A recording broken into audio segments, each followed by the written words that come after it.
O Templo de Salomão, frequentemente referido como o primeiro templo, erguia-se como um farol de fé e devoção no coração da antiga Jerusalém.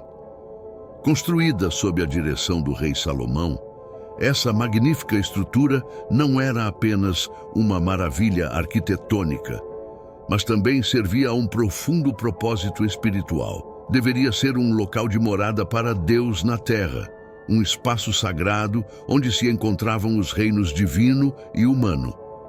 E sucedeu que no ano 480, após os filhos de Israel terem saído da terra do Egito, no quarto ano do reinado de Salomão sobre Israel, ele começou a construir a casa do Senhor. 1 Reis 6:1. No cerne deste templo estava a Arca da Aliança, um artefato de importância inestimável para os israelitas. Simbolizava a presença tangível de Deus entre o seu povo e era testemunho da aliança entre Deus e Israel. O templo não era apenas um edifício, era o coração e a alma da vida religiosa israelita, um testemunho de sua fé inabalável e uma representação de sua relação única com Deus. Sua construção, detalhadamente descrita em 1 Reis 6:1-38, enfatiza sua importância. Cada pedra, cada pedaço de cedro e cada revestimento de ouro foram escolhidos e meticulosamente elaborados, encarnando a profunda reverência e devoção de um povo a Deus. A eventual destruição deste sagrado templo não foi apenas a perda de uma estrutura. Marcou uma mudança tectônica na paisagem espiritual e política da época. Compreender seu contexto e importância fornece uma visão mais profunda das provações, fé e história dos israelitas.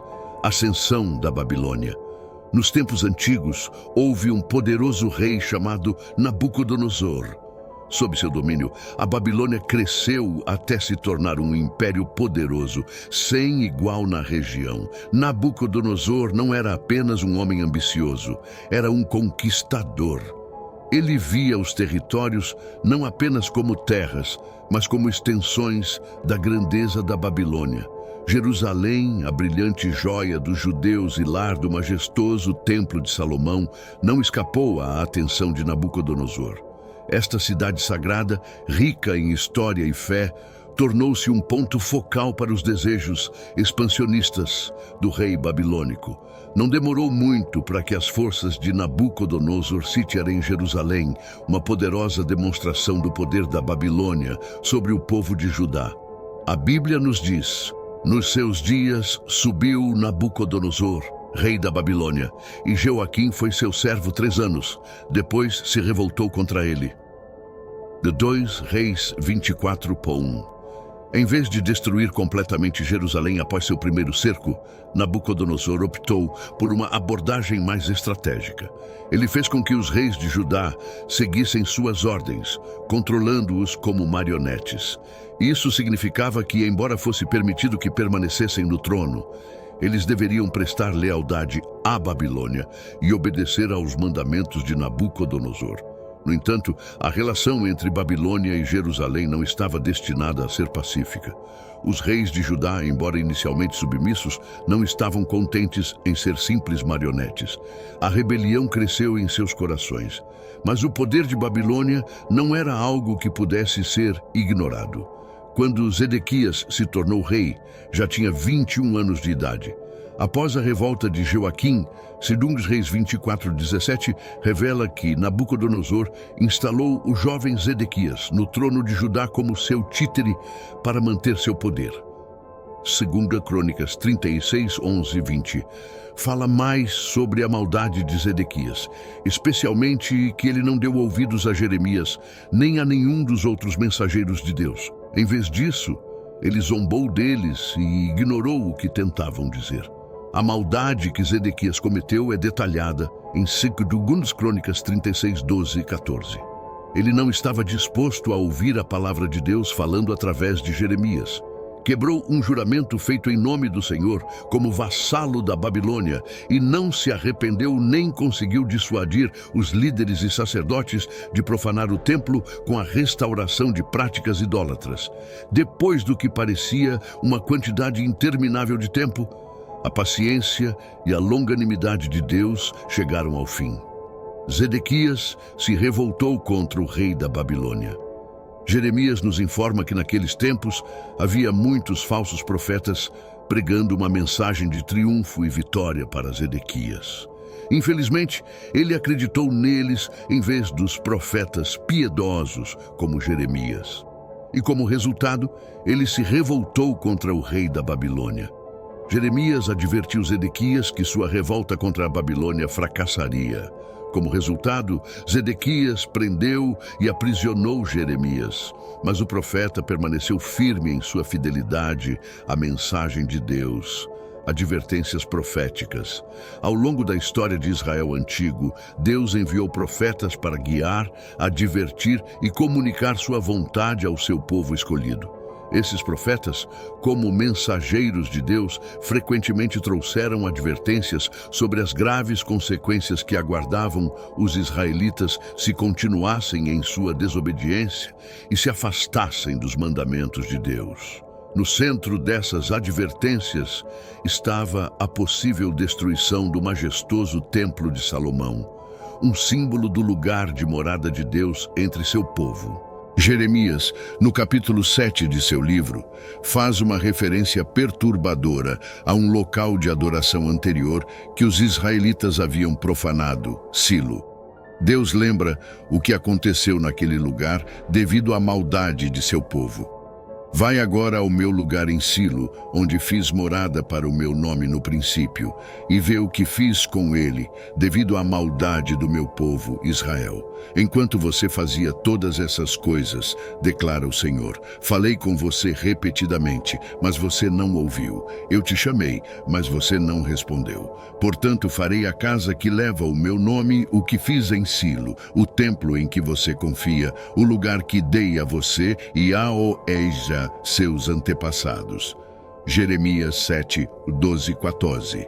Para os israelitas, o templo era o símbolo da presença de Deus, um testemunho de sua relação especial com o Todo-Poderoso. No entanto, os profetas advertiram que nem mesmo essa estrutura sagrada permaneceria em pé se a nação continuasse a virar as costas para seu Criador. O último cerco de Jerusalém, 2 Reis 25, 1-3. E aconteceu que no 9º ano de seu reinado, no 10º mês, no 10º dia do mês, veio Nabucodonosor, rei da Babilônia, com todo o seu exército contra Jerusalém e a cercou. Eles ergueram um muro de cerco ao redor dela. Assim, a cidade foi cercada até o 11º ano do reinado de Zedequias. No 9º dia do 4º mês, a fome se tornou tão severa na cidade que não havia mais comida para o povo da terra. Nos tempos antigos, Nabucodonosor usou uma tática comum para conquistar cidades fortificadas, erguendo um muro de cerco. O objetivo de um cerco era cercar a cidade, cortar todo o comércio e suprimentos e, eventualmente, forçar os habitantes a se renderem devido à fome. Este evento foi tão significativo que é mencionado 4 vezes no Antigo Testamento, em 2 Reis, 2 Crônicas 36, Jeremias 3 e no trecho atual. A fome se tornou tão severa na cidade. Isso indica que Nabucodonosor e os babilônios estavam à beira da vitória sobre Jerusalém durante o cerco. Zedequias foi capturado e executado. Então mataram os filhos de Zedequias perante seus olhos e arrancaram os olhos de Zedequias. Embora os babilônios não tivessem a mesma reputação por serem tão cruéis quanto os assírios, eles eram, no entanto, profissionais na crueldade à sua maneira. Eles tomaram medidas para garantir que a última visão do rei Zedequias fosse a execução de seus próprios filhos, e depois disso, cobriram o rei na escuridão pelo resto de sua vida. O último cerco e destruição de Jerusalém. Uma vez dentro da cidade, eles se dirigiram diretamente ao lugar mais sagrado da cidade, o Templo de Salomão. Esta magnífica estrutura, construída como a morada de Deus na terra, foi saqueada conforme a Bíblia relata.